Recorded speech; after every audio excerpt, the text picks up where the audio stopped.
I'm Sarah Lacey, And I'm Paul Carr. and welcome to Why Is This News? As people will notice by the glowing 80s cubes behind me, I am still in San Francisco at the TechCrunch studios. Paul, where are you now? Well, as people will tell by the British aura around me, I'm actually in Nottinghamshire, just up about an hour north of London. Isn't that where Robin Hood took place? It is where Robin Hood took place. It is where he stole from the rich and gave to the poor. So In you're actually kind of rich. You write a lot of books, you write for TechCrunch. Is yeah, anyone stealing from you, or do you feel pressure to give away money at this time of year being in uh, Nottingham? let's just say I've locked the doors against any sort of green wearing bandits because you can never be too careful. Even though they're fictional, you can never be too careful. Yeah, no, I agree. Well, I just want to give quick props to Nottingham for having better Wi-Fi than London. Yeah, I don't I want to jinx us, suspect but the black hole of Calcutta has better Wi-Fi than London. But that's true. yes, I've been there.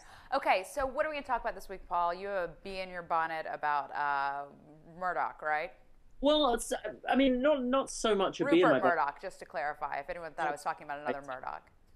Yeah, not the one from the A Team.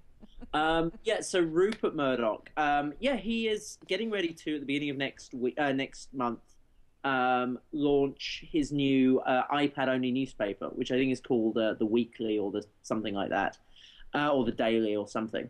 I guess it's called the Daily, and it's the first ever iPad-only newspaper. So, and I've been quite cynical about Rupert Murdoch's understanding of the web and understanding of paywalls, but it's beginning to look like this might actually be a thing. It's beginning to look like there's this sort of perfect storm of people being prepared to pay for content on the iPad. Um, the people who have seen the sort of previews of the content say it's actually quite good.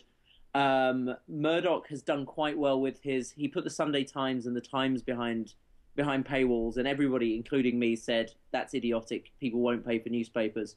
And yet Eric Schoenfeld actually wrote a post on TechCrunch a month or so ago showing that he's making not quite more money than he was with advertising, but he's approaching the amount of money he was making with his free advertising supported content. So Murdoch might be about to have the last laugh. He might actually just be about to pull off a coup, which is being the first newspaper company that's making money from a consumer newspaper company that's making money from paying for content. Why are people So, paying for it?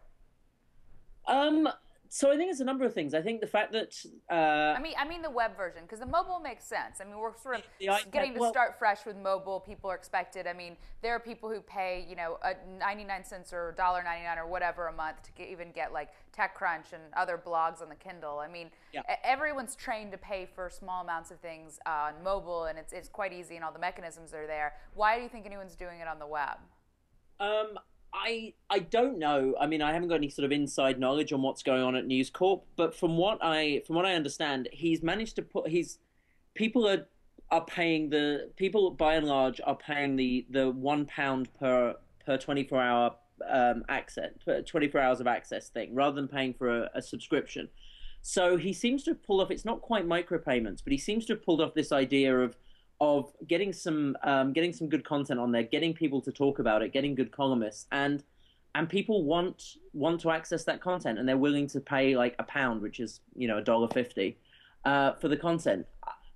He's also, I mean, some of it's a bit fudged because he's also wrapping it in with subscriptions to the print product. So the people who previously paid for the print product are now getting the online version free as well. And also people who might be considering getting the online version are being tempted by, well, you'll get the print version as well. So he's definitely leveraging the print product to do it. But no, I think it's that thing that people always said, but no one ever believed, which is it's good content. He has good columnists. He has people like A.A. Gill and Jeremy Clarkson and people who are big names over here who people are just willing to, throw down a pound a week for, or a pound for 24 hours access once a week to read their stuff. So If indeed Murdoch does have the last laugh here, everyone's going to say, oh, well, London was this great test market and now this is going to work everywhere. I'm not convinced that's true. I mean, you guys just like dodgy things like newspapers, right? You wear ascots and smoke pipes, for Christ's sake. I mean, I am irritated even logging into the free New York Times to get something, much less paying for it. So it's not even a question of whether it's worked for Murdoch, so will it work for other companies. there's actually a question of he's now trying to make it's work for the Times because the Times has an older readership and a sort of more traditional readership who, first of all, will buy the print product and have the online rolled in, but also are perhaps not used to not paying for stuff. The question is, Murdoch's now rolling out to his more tabloidy newspapers like The Sun, and the News of the World, which are his sort of cheaper, more mass market papers. And I'm not convinced it'll even work for those. I think the Times may end up being a glitch. That said, and then so even if it, let alone whether it works for the rest of the world and for other papers, it may not even work for all of Murdoch's. That having been said, I didn't think it would work for the Times, and it did. Murdoch is clearly a very smart man. He's had decades of experience in knowing what people want, and he hasn't made that many duff bets yet. Right. So he might catch us all by surprise. The iPad, quite. I don't know. Who can tell? No one. At the moment, it'll be interesting to know whether it even works for the Sun. No, I mean, I'm not inclined to say it's going to work for everybody because I still don't think you can undo all of the years people have got used to getting stuff online for free. And it just has to be amazing content. Yeah. Amazing, you can't replicate it anywhere else, and there are just very few things that are that. All right. Especially not with news. I don't think news is valuable enough that people will pay for it when they can get it somewhere for free. Right. All right, you're turning into Max Headroom a little bit. I want to make the most of this actual working UK Skype connection. Okay. I want to give you a chance to sound off about news about Julian Assange. So he's been bailed, so that's great.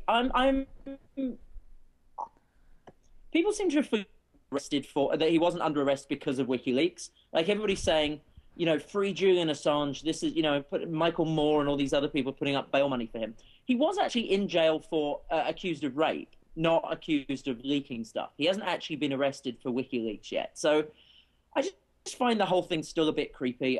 He's been bailed to live in this amazing castle. It's all just really fucked up.